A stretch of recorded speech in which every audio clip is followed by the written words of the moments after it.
I know Antonio Hernandez, our colleague, who partnered with Nora Lucia in a variety of ways with PAHO, has a couple comments. So Antonio, how is, vaccines, I think, have been slow to get, vaccinations have been slow to happen in Latin America. There's cold chain challenges. Can you comment on this for a minute or two? Yes, Tom, thank you. What I will do is to present the work of Cuauhtemoc Ruiz, who is the director of the immunization unit at PAHO, and from Nora Lucia Rodriguez, who is the one in charge of the cold chain and syringes for the Americas. The work has been done in acquisition, distribution, evaluation of the vaccine, financing, and maybe training, because this has been a massive, fast learning process during this vaccine program. Region of the Americans, including US and Canada, has 1,000 million inhabitants, and Latin America and the Caribbean, 640 million. All countries have vaccines.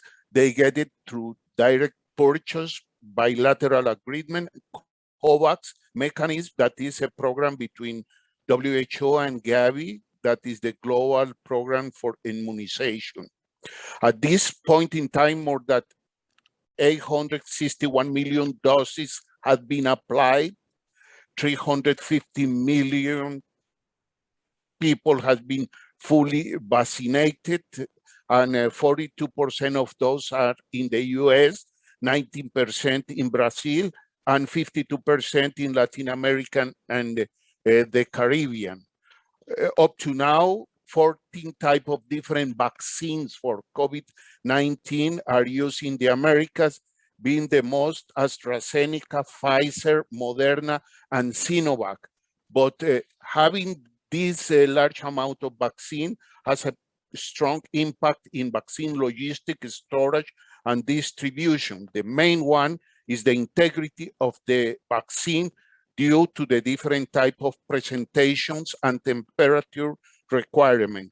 And also, that is very important for the engineers, the storage temperature and the shelf lifetime of the vaccine change when they change and could be compromised the integrity of the vaccine.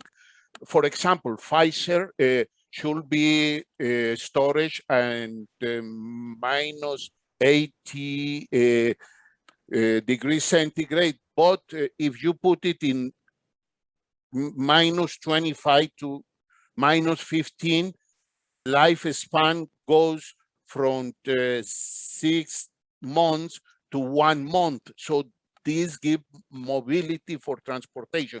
All this information is available in WHO and PAHO website.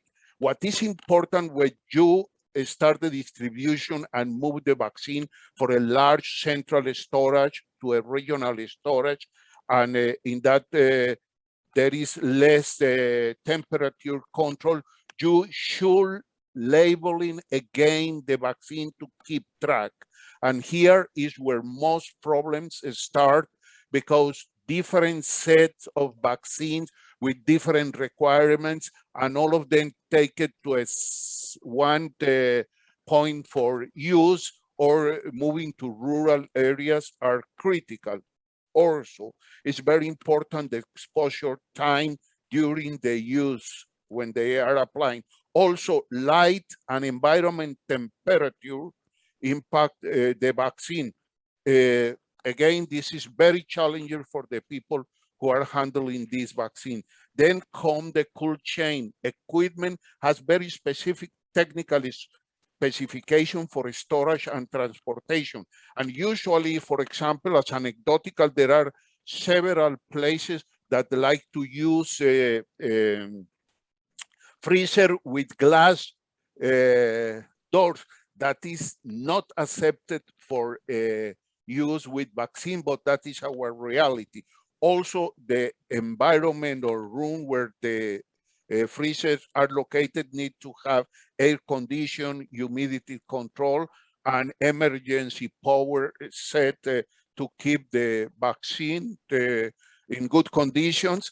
And also it's very important to track temperature variations on the use of the freezer and opening and closing the Antonio, door. we're going to wrap now, but it reminds us that our jobs are demanding. Yeah, but I will finish with something very important, that is All right, syringes. very quickly, please. The after-use collection, because due to high demand, they are not using auto-destructive syringes, but common syringes. And there is not very clear process for final distribution, final disposition, sorry, and destruction. And it takes the risk of reuse with all the inherent problems. And this will be documented at some point, because you know I am advocate and looking all these reuse of single-use devices. Okay, thank you. All this information is available on PAHO website. Thank you. It's a good thing we're celebrating today, because this is all hard to do, brother. It's hard to do. And thank you, Rosanna, also, and Yadin, for wrapping up clinical engineers involved with vaccines.